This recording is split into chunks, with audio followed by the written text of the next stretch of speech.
القرار اللي طلع من الاتحاد الدولي بتطبيق غرامة على النادي الأهلي، وهي 588 ألف دولار بتاع ريبيرو.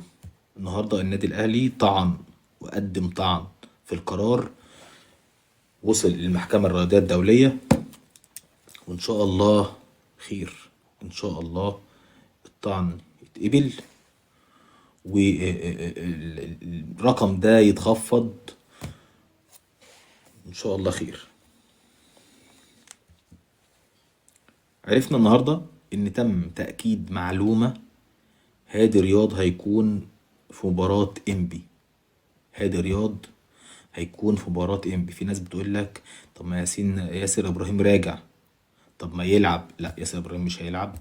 ممكن يلعب في الشوط التاني أو يلعب في بعض من الأوقات، بس مش هيبدأ بيه. لكن هادي رياض اللي هيبدأ. ده تم تأكيد المعلومة.